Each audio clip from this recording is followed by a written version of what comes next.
हरे कृष्ण। तो आज के सेशन में हम कवर कर रहे हैं Bhagavad Gita as it is, chapter 10, text number 18। तो आज के श्लोक प्रारंभ करने से पहले हम एक बार रिवाइज कर देंगे इस अध्याय में हमने क्या क्या विषय समझा है अभी तक। ये बहुत दिन का गैप है, तो इसीलिए एक बार पहले श्लोक से 10th चैप्टर के प्रारंभ से यहाँ तक जो हमने पढ़ा है, जो समझने का प्रयास किया है, उसके बारे में एक शॉर्टली समझने का प्रयास करेंगे। तो ये जो अध्याय है 10th चैप्टर, इसे कहा जाता है विभूति योगा और the opulence of the absolute. भगवान के जो ऐश्वर्य है इसके बारे में इस अध्याय में समझाया जा रहा है, इसलिए इस अध्याय को विभूति योग भी कहा गया है। तो हमने देखा है इस अध्याय प्रारंभ होता है भगवान के वाक्य के द्वारा, जहाँ पे भगवान अर्जुन से कह रहे हैं कि अर्जुन, मैं आपको मेरे ऐश्वर्य के बारे में मैं आपको समझाऊंगा। इस ऐश्वर्य के बारे में समझने के बाद क्या होगा, वो आपकी भलाई के लिए है और साथ ही साथ इससे आपको बड़ा आनंद भी मिलेगा। तो इसलिए मैं आपको मेरे ऐश्वर्य के बारे में समझाने वाला हूँ। और आगे भगवान कहते हैं, चाहे वो कोई देवता हो सकते हैं या कोई बड़े ऋषि मुनि हो सकते हैं, वो सभी मेरे द्वारा निर्माण किए गए हैं। I am the source of them, मैं ही उनका मूल हूँ। तो इस प्रकार भगवान इन सभी देवी देवता और ऋषि मुनि भगवान के द्वारा निर्माण किए गए हैं, ये बात समझाते हैं। और आगे भगवान कहते हैं, जो व्यक्ति मेरे कैरेक्टर को समझ जाएगा, मेरे जो लक्षण है उसे समझ जाएगा, तो वो सभी प्रकार के पाप से मुक्त रहेगा। तो किस प्रकार की लक्षण के बारे में भगवान कहते हैं, जैसे कि अजा, अनादि, मतलब आई एम अनबॉर्न, मेरा कभी जन्म नहीं होता, मेरे लिए कभी अंत नहीं होता, मेरे लिए कोई प्रारंभ नहीं है। तो इस प्रकार जो मेरे बारे में समझेगा, मेरे लक्षणों के बारे में समझेगा, तो वो सभी प्रकार के पाप कार्य से मुक्त हो सकता है। ये विचार भगवान कहते हैं। और इसके बाद भौतिक संसार में जो भी क्वालिटी हम देखते हैं, जैसे हमारी बुद्धि हो सकती है, इंटेलिजेंस हो सकता है, या नहीं तो सेल्फ कंट्रोल, फ्रीडम, तो ये सभी क्वालिटी जो है, ये सभी भी भगवान के द्वारा ही निर्माण किए गए हैं। भगवान कहते हैं, भौतिक संसार में देखने वाले सभी क्वालिटी मेरे द्वारा ही निर्माण किए गए। तो ये सभी भगवान अपने ऐश्वर्य के बारे में समझाने से पूर्व हमें बता रहे हैं। तो ये सभी हमें इस अध्याय के प्रारंभ के श्लोकों में हम देख सकते हैं। और आगे भगवान कहते हैं, महर्षयः सप्त पूर्वे, जो सप्त ऋषि होते हैं, जो 7 ग्रेट सेजेस है, जो इस संसार की विनाश के बाद भी जो विनाश नहीं होते, तो भगवान उनके बारे में कहते हुए भगवान यहाँ पे कहते हैं कि ये सभी, चाहे वो सप्त ऋषि हो सकते हैं, उसके साथ में आने वाले मनु, जो मानव कुल के पितामह कहा जाते हैं, जो मानव कुल का प्रारंभ करते हैं, उनका नाम है मनु, जो ब्रह्मा जी के पुत्र माने जाते हैं। तो ये सभी मेरी मन के द्वारा निर्माण किए गए हैं। तो इनका निर्माण कैसे हुआ है, सप्त ऋषि और मनु, ये सभी भगवान के मन के द्वारा निर्माण किए गए हैं। तो इस प्रकार भगवान यहाँ समझाते हैं कि भौतिक संसार में आने वाला हर एक शख्स, चाहे वो देवता हो सकते हैं या कोई ऋषि हो सकते हैं या मनुष्य हो सकते हैं, ये सभी भगवान के द्वारा ही निर्माण किए गए हैं। और उसके बाद में भगवान कहते हैं कि जो व्यक्ति मेरी ऐश्वर्य को समझ जाएगा, जो ये भगवान यहाँ पे समझा रहे हैं, इस प्रकार मेरी ऐश्वर्य को समझेगा, मेरी महानता को जो समझेगा, तो वो क्या करेगा, वो मेरी प्रेम भक्ति में भाग लेगा। Unalloyed devotional service. वो किसी भी प्रकार की अलग अलग मार्ग में ना भटकते हुए अपने आप को मेरी शुद्ध भक्ति में एंगेज करेगा। क्यों एंगेज करेगा? क्योंकि उसने भगवान की विभूति को, भगवान के ऐश्वर्य को समझा है। तो भगवान के ऐश्वर्य को समझने के बाद भगवान के प्रति भक्ति करने के अलावा अन्य कोई भी कार्य में उनकी आशा नहीं होती, इच्छा नहीं होती। तो इसलिए भगवान कहते हैं जो व्यक्ति मेरे बारे में, मेरे इन सभी ऐश्वर्य के बारे में, शक्तियों के बारे में जो समझ लेता है तो वो मेरी भक्ति में मेरे लिए अनअलॉयड डिवोशनल सर्विस, प्रेम पूर्वक भक्ति सेवा में लग जाएगा।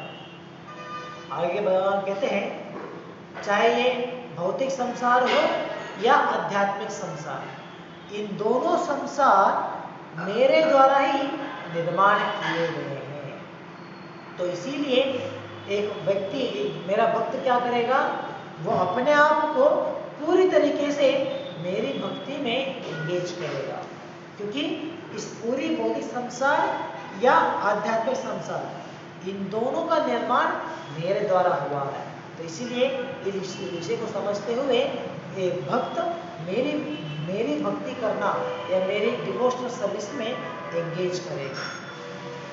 तो जब एक भक्त इस प्रकार भगवान की भक्ति योग में लग जाता है तो क्या करेगा? वो किस प्रकार अपना समय बिताएगा? भगवान कहते हैं मत चित्ता मग्गत प्राणा बोधयन्तम परस्परम। तो भक्त क्या करेगा? भक्तों के संग में रहते हुए अपना पूरा समय जो है भगवान के बारे में विचार करते हुए, भगवान के बारे में चर्चा करते हुए, भगवान की भक्ति के बारे में चर्चा करते हुए अपना समय बिताएगा। बोधयन्तस परस्परम, परस्परा अपने आपस में भगवान के बारे में विचार करते हुए, चर्चा करते हुए वो अपना समय बिताएगा। तो इस प्रकार इस कार्य में जो भगवान के बारे में चर्चा करते हुए, विचार करते हुए, श्रवण करते हुए अपना समय बिताएगा, तो इस कार्य के द्वारा वो अत्यधिक आनंद को प्राप्त करेगा। ऐसा नहीं कि अरे हम भक्त बन गए हैं तो चलो अब कुछ और तो नहीं कर सकते, भगवान के बारे में बात करेंगे, बोर हो गया भगवान के बारे में बात करते करते।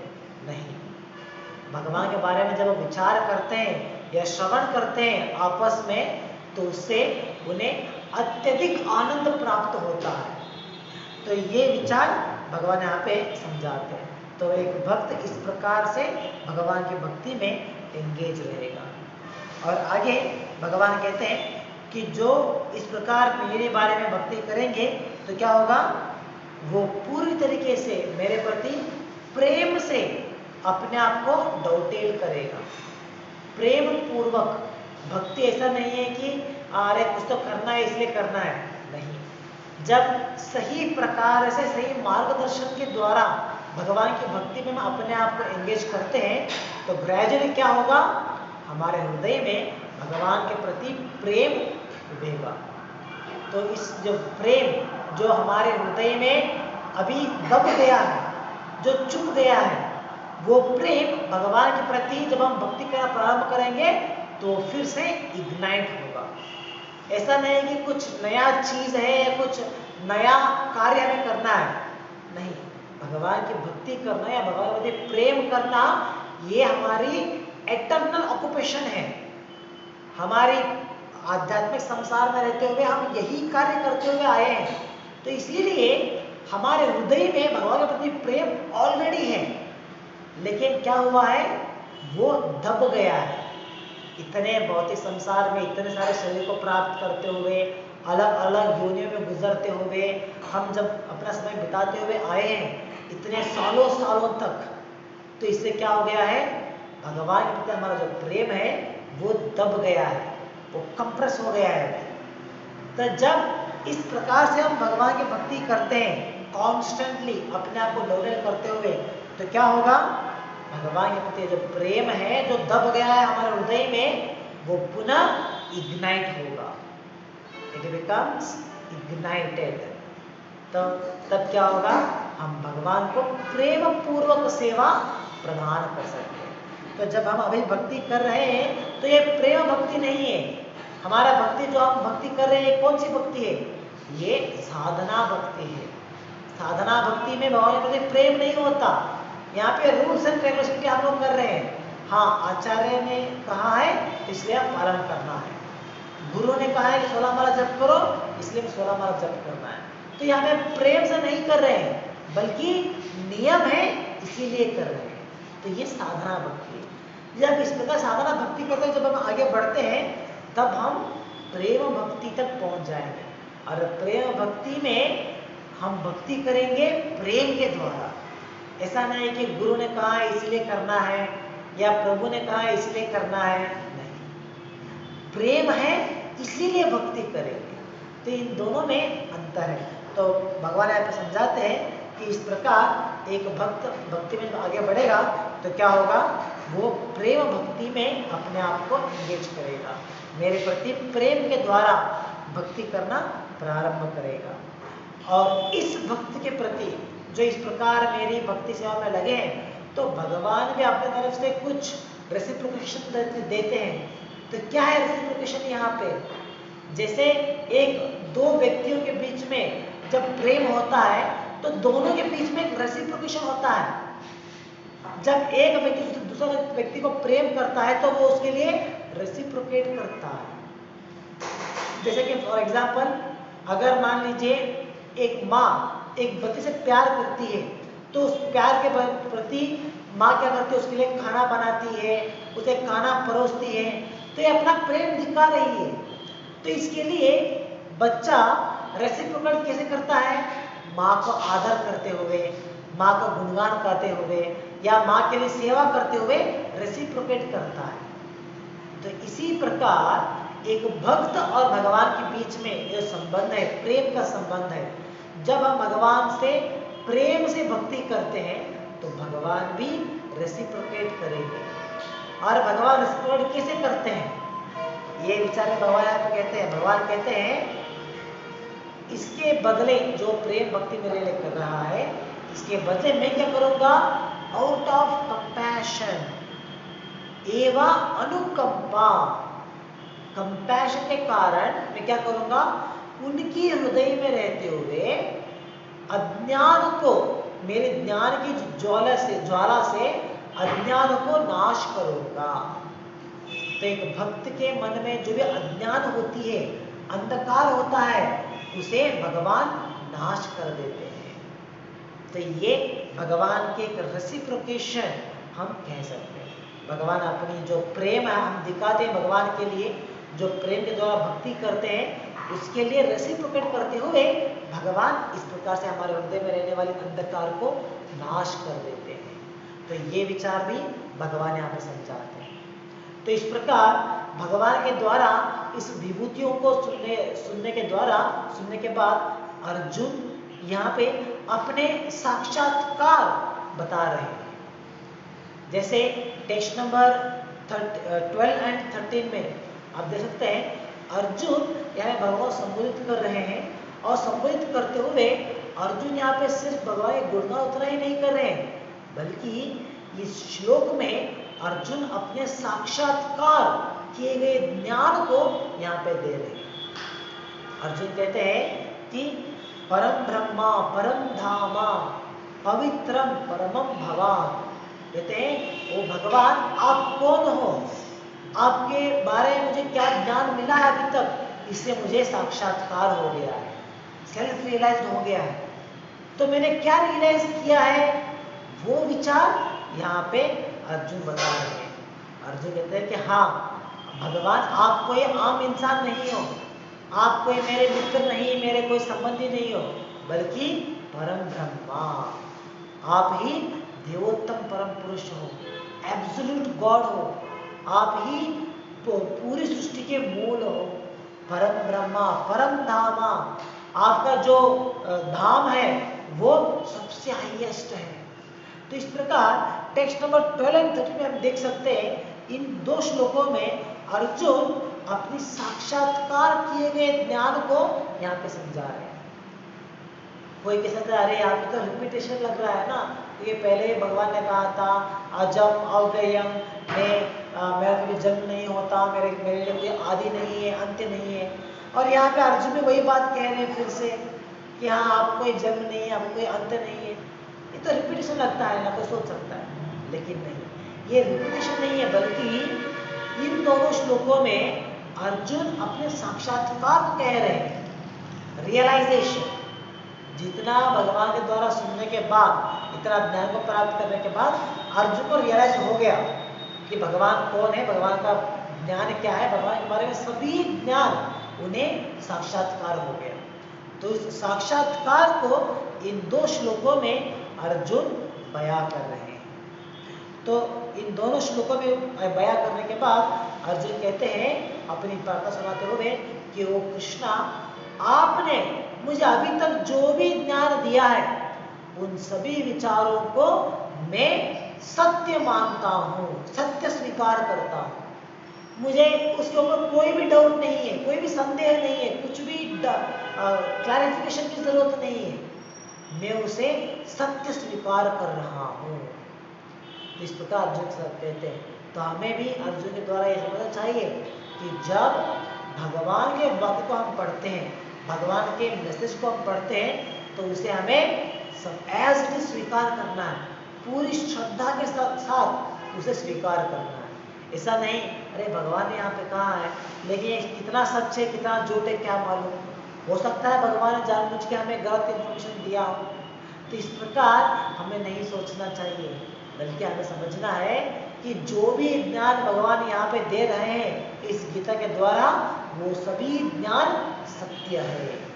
तो उसे सत्य स्वीकार करते हुए हमें उसे अपने जीवन में अनुष्ठान करना चाहिए। तो इसी प्रकार अर्जुन भी यहाँ पे कहते हैं कि आपने अभी तक जो भी मुझे ज्ञान दिया है, जो भी विषय मुझे कहा है, उन सभी विषय को मैं सत्य स्वीकार करता हूँ। तो इस प्रकार अर्जुन भगवान को संबोधित कर रहे हैं। और आगे अर्जुन कहते हैं कि सच में अगर देखा जाए तो भगवान आपको सिर्फ आप स्वयं समझ सकते हो, आपके बारे में सिर्फ आप ही समझ सकते हो, अन्य कोई समझ नहीं सकता है। चाहे वो कोई देवता हो या कोई बड़ा ऋषि हो या कोई बड़े पंडित हो, लेकिन फिर भी आपके बारे में समझने में वो असमर्थ है। तो अगर कोई ऐसा शख्स है जो कह सके कि मुझे कृष्ण के बारे में संपूर्ण ज्ञान है, तो कौन कह सकता है? स्वयं भगवान कृष्ण कह सकते हैं। उनके अलावा अन्य कोई भी क्लेम नहीं कर सकता कि मुझे कृष्ण के बारे में सब कुछ मालूम है या मुझे उनके बारे में सभी इंफॉर्मेशन मेरे पास है, सब कोई भी नहीं कह सकता। इसलिए अर्जुन कहते हैं कि आप ही आपके बारे में संपूर्ण जान सकते हो, आपके अलावा अन्य कोई भी देवता ऋषि आपके बारे में संपूर्ण ज्ञान प्राप्त नहीं कर सकते, क्योंकि इन सभी देवता ऋषि इनका निर्माण आपके द्वारा हुआ है। तो वो आपसे पूर्व नहीं थे और आपके बराबर में भी नहीं है, तो इसीलिए वो लोग आपके बारे में संपूर्ण नहीं समझ सकते। तो अगर कोई आपके बारे में संपूर्ण समझ सकता है तो कौन समझ सकता है? वो है स्वयं आप। तो इस प्रकार अर्जुन भगवान से प्रार्थना कर रहे हैं। और ये सब कुछ कहने के बाद अर्जुन पुनः भगवान से विनती कर रहे हैं। यहाँ पे क्या विनती कर रहे हैं? अर्जुन यहाँ पे कहते हैं कि कृपा करके आप मुझे अपने शक्तियों के बारे में समझाइए। आपके जो आध्यात्मिक शक्ति है जिसके द्वारा आप इस पूरे संसार को संचालित कर रहे हैं, उन शक्तियों के बारे में कृपा करके मुझे समझाइए।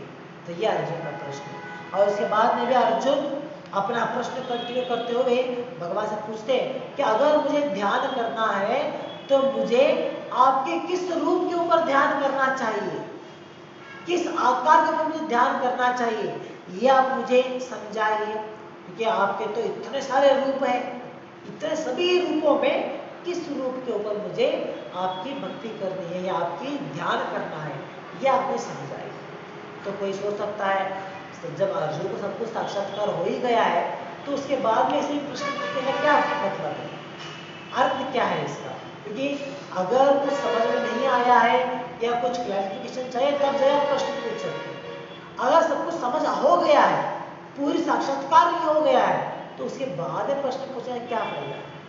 तो उसके लिए भावार्थ प्रभु को समझाते हैं कि अर्जुन ये प्रश्न पूछ रहे हैं उनके लिए नहीं, बल्कि हम जैसे मूर्ख लोगों के लिए। कि अर्जुन को मालूम था कि आगे आने वाले समय में जब द्वापर युग का अंत होगा तो कलयुग प्रारंभ होगा, और कलयुग में लोग जो आएंगे वो मंदा सुमंद मतयो मंदा भाग्या ही उपद्रता।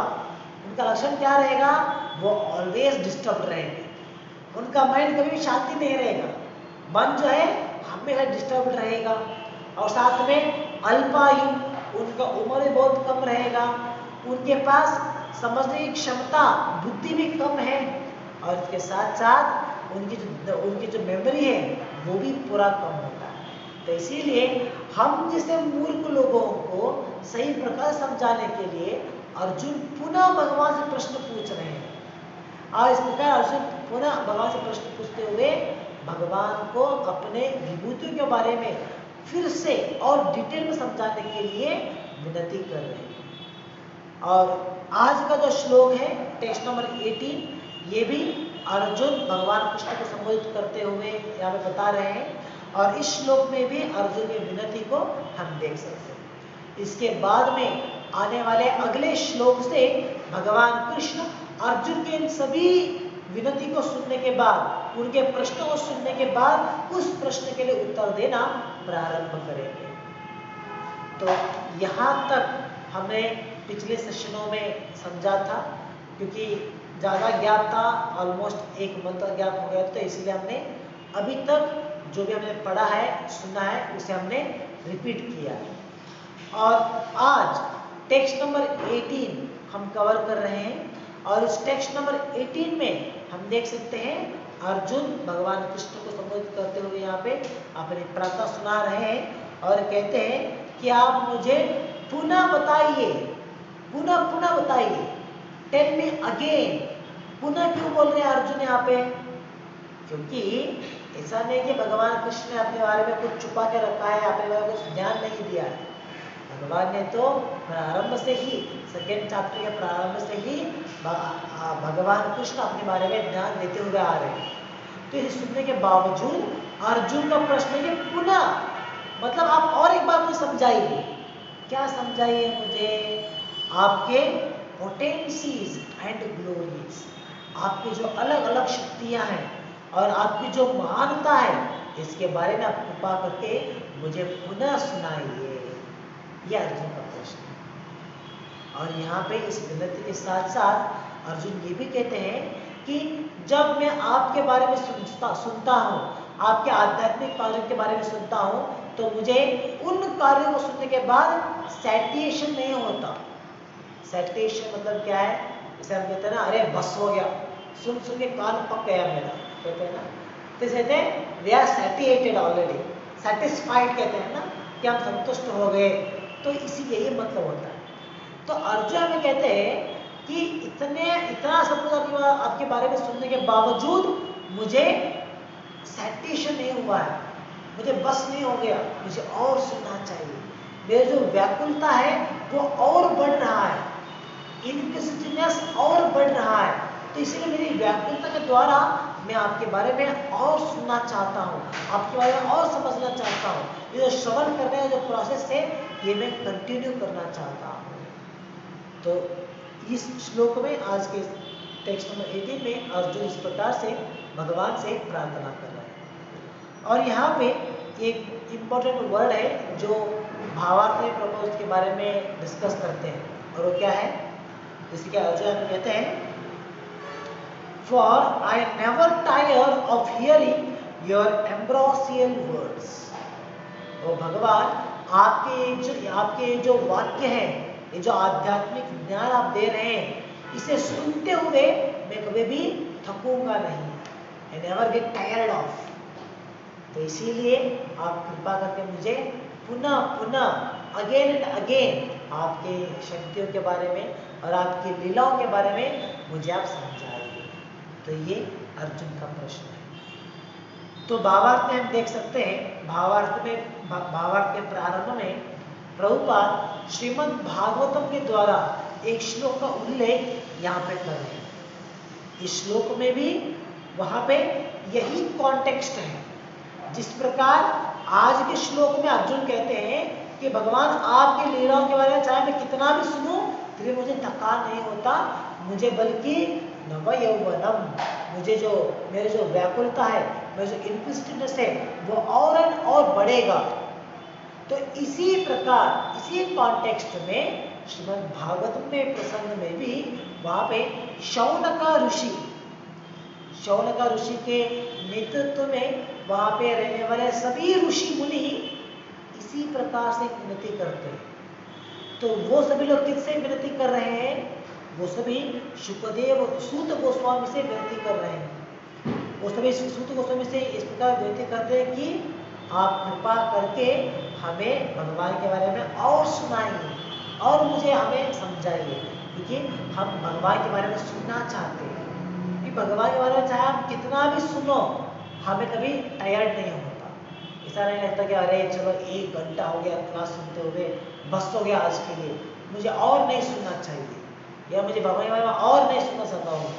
नहीं, बल्कि यहाँ पे तो शौनक ऋषि के नेतृत्व में वहाँ पे इकट्ठे हुए सभी ऋषि मुनि यही प्रार्थना कर रहे हैं सूत गोस्वामी से कि आप कृपा करके हमें भगवान के बारे में और ज़्यादा से ज़्यादा ज्ञान दीजिए, क्या उनके बारे में चाहे कितना भी सुने हम कभी थकते नहीं। तो जिस प्रकार आज के श्लोक में अर्जुन भगवान के संबोधित कर रहे हैं, यही प्रकार इसी प्रकार शौनक ऋषि सूत गोस्वामी से ये विनती करते हैं। तो भावार्थ के प्रारंभ में प्रभुपाद भागवत के द्वारा इस श्लोक को उल्लेख करते हुए यहाँ पे समझाते हैं किस प्रकार भगवान के विचार के बारे में चाहे आप कितना भी सुने हमें कभी थकान नहीं होती। तब ऐसा समय नहीं आएगा जब हम कहेंगे अरे आई नीड अ ब्रेक, मुझे बहुत हो गया मैं भक्ति करते हुए, मुझे भी थोड़ा ब्रेक चाहिए, थोड़ा मैं कहीं घूमने के लिए जाऊंगा या मैं कुछ भक्ति नहीं करूंगा, या सुन सुन के कान पक गया है और नहीं सुनूंगा, मैं भी कान बंद कर लूंगा। तो इस प्रकार नहीं होता, बल्कि क्या होता है भगवान के बारे में और सुनना है, हमें और समझना है, श्रवण कंटिन्यू करना है। तो इस प्रकार की इच्छा हमारे मन में प्रकट होगा। तो इस प्रकार भावार्थ के प्रारंभ में प्रभुपाद शिष्य को समझाते हैं और अगली भाग में प्रभुपाद कहते हैं जब हम किसी भी भौतिक घटना के बारे में सुनते हैं या उसके बारे में हम लोग समझने का प्रयास करते हैं तो क्या होता है, एक बार आप उसके बारे में चर्चा कर सकते हो या नहीं तो मान लीजिए 2 बार आप करेंगे या मैक्सिमम 3 बार करेंगे। उसके बाद में क्या होगा, बस हो जाता है, वो सुन सुन के हम लोग पक जाते हैं और हम कहते हैं अरे बहुत हो गया आज, बहुत यही एक ही विचार था, यही एक ही टॉपिक था, इसके बारे में हम लोग बार बार डिस्कस कर रहे थे, बस हो गया। तो मतलब क्या है, वी बिकम सैटिस्फाइड। सैटिस्फाइड होता मतलब एक प्रकार से उसको तंग आ जाते हैं और कहते हैं कि हाँ अभी मुझे ब्रेक चाहिए, मैं हो गया, मैं बहुत सुन लिया, अभी मुझे कुछ और काम करना है, कुछ एंटरटेनमेंट चाहिए, कुछ और एंगेजमेंट चाहिए। तो इस प्रकार हम विचार करते हैं, क्यों, क्योंकि हमें सैटिस्फैक्शन हो गया है और हमें इस प्रकार के भौतिक कार्यों को बार बार सुनने के द्वारा उसमें कुछ रस नहीं मिलता, कुछ आनंद नहीं मिलता। तो इसीलिए हम क्या होता है, बहुत ही जल्दी सैचुरेटेड हो जाते हैं। इसलिए आपने सुना होगा बहुत सारे मोटिवेशन स्पीकर इस विषय को कहते हैं कि जब आप कोई दुख में आप पड़े हैं, बड़ा ही दुख आप झेल रहे हैं और उस दुख के लिए आप हमेशा रोते हैं, 1 बार रोते हैं, 2 बार रोते हैं, तो उस परिस्थिति से हमें बाहर निकालने के लिए मोटिवेशन स्पीकर क्या करते हैं, वो कहते हैं जैसे मान लीजिए वो कहेंगे हाँ चलो मैं आपको एक जोक सुनाऊंगा, तो एक जोक सुनाएंगे, एक जोक पूरा होने के बाद सभी लोग हंसेंगे, बहुत जोर से हंसते, हाँ बहुत अच्छा था, बहुत अच्छा था, बहुत बढ़िया था जोक। उसके बाद में कुछ समय के बाद वो स्पीकर देखिए हाँ मैं आपको और एक कहानी सुनाऊंगा या और एक जोक सुनाऊंगा, और कहते हुए वो पुनः पहला ही स्टोरी फिर से रिपीट करना लगते हैं। तो इस पर क्या होगा, जो पहली बार जितने सारे लोगों ने हाथ उठाया था, उनकी तारीफ किया था, उसमें से कुछ ही लोग आनंद होते हैं, बाकी सब लोग तो अरे मालूम है स्टोरी ऑलरेडी अभी तो आपने बोला तो मालूम है इसमें क्या इंटरेस्ट है। तो उनका इंटरेस्ट खो जाता है। तो इस प्रकार हमें समझना चाहिए कि भौतिक विचारों के बारे में चाहे आप कितना भी चर्चा करें या उसके बारे में कितना भी डिस्कस करें, क्या होगा? We become satisfied. हमें लगता है कि अरे मैं तंग आ गया, बस मुझे और नहीं सुनना है इसके बारे में, ऐसा। लेकिन भगवान के बारे में ये अपोजिट है कंप्लीटली। कैसा अपोजिट है? जब एक भक्त भगवान के पास जाता है, भगवान के पास या भगवान से प्रार्थना करता है, भक्ति करता है, तो क्या करेगा? भक्त कभी ये नहीं पूछा कि हाँ भगवान मुझे आप एक सुंदर बीवी दे दो, या मेरे लिए आप कुछ प्रॉफिट बना दो, मेरे लिए कुछ इनकम दिला दो। नहीं, भगवान इस प्रकार की किसी भी प्रकार की आशा या किसी प्रकार की डिजायर नहीं रखते भगवान के प्रति, बल्कि उनका विचार क्या होता है कि हमें जितना हो सकता है उतना ज्यादा भगवान के बारे में श्रवण करना है, भगवान के बारे में सुनना है। तो इस प्रकार के इंक्विजिटिवनेस हम उनमें देख सकते हैं। तो इसीलिए प्रभुपाद यहाँ पे कहते हैं कि भौतिक संसार में चाहे मटेरियल स्टोरी हो सकता है, जैसे आपने सुना रहेगा आजकल जो हॉलीवुड मूवीज आते हैं वो बहुत सारे कादम्बरी के ऊपर लिखे हुए स्क्रिप्ट होते हैं, जब वो कहते हैं कि हाँ जैसे फिक्शन स्टोरी होती है। फिक्शन मतलब क्या है? सच्चाई में वो नहीं हो सकता, इन रियलिटी वो एग्जिस्ट नहीं करता, सिर्फ ऐसे ही फिक्शन कहा जाता है कि हाँ अगर ऐसा हो गया तो क्या होगा। जैसे मान लीजिए वो कहते हैं कि फिक्शनल मूवीज जैसे 2025 में दुनिया का नाश हो जाएगा, तो ये क्या है? एक फिक्शन है, ऐसा नहीं कि सच होने वाला है या ऑलरेडी होके आ गया है, नहीं, बल्कि क्या है? हमारी कल्पना होती है। फिक्शन स्टोरी मतलब क्या है? हमारी कल्पना के स्टोरी, या जो हमने कल्पना के द्वारा हम विचार करते हैं कि हाँ शायद ऐसा हो सकता है, वैसा हो सकता है। तो इस प्रकार हम अपनी कल्पना के द्वारा, अपनी इमेजिनेशन के द्वारा भगवान के उसके द्वारा हम प्रयास करते हैं। तो इसीलिए हमें समझना चाहिए कि भौतिक स्टोरी, चाहे कोई फिक्शन हो या कोई हिस्ट्री हो, उसमें ज़्यादा रस नहीं मिलता। एक बार आप सुन सकते हैं, 2 बार सुन सकते हैं, बस। तीसरी बार लगता है अरे कितने बार यही स्टोरी सुनेंगे, बहुत हो गया। तो जो ये फिक्शन स्टोरी होती है, पहली बार लगता है कि हाँ बहुत ही सरप्राइजिंग है, जैसे कि हमने कहा हमारे 2025 में पूरा प्रलय हो जाएगा, तो पहली बार देखने में या पढ़ने में या सुनने में अच्छा लगता है, बहुत ही इंटरेस्टिंग लगता है। लेकिन जब आप उसके बारे में दूसरी बार पढ़ेंगे या तीसरी बार पढ़ने में जाए तो अब क्या लगेगा? अरे ये तो मैंने पढ़ लिया है ऑलरेडी, ये तो मैंने ऑलरेडी देख लिया है, कितने बार इसको ही देखना चाहिए, बोर हो गया, चलो कुछ नया चाहिए, कुछ न्यू चाहिए हमें। तो इस प्रकार हम भटकते रहते हैं। लेकिन आध्यात्मिक विचार इस प्रकार से नहीं। ऐसा नहीं कि हमने यार एक बार गीता पढ़ लिया तो बस हो गया, मुझे और नहीं पढ़ना है, इंटरेस्ट नहीं है, या उसमें कुछ मुझे कुछ भी ये नहीं मिलता, कुछ भी गूज़बम्प्स नहीं मिलते, तो इसलिए मैं छोड़ देता हूँ।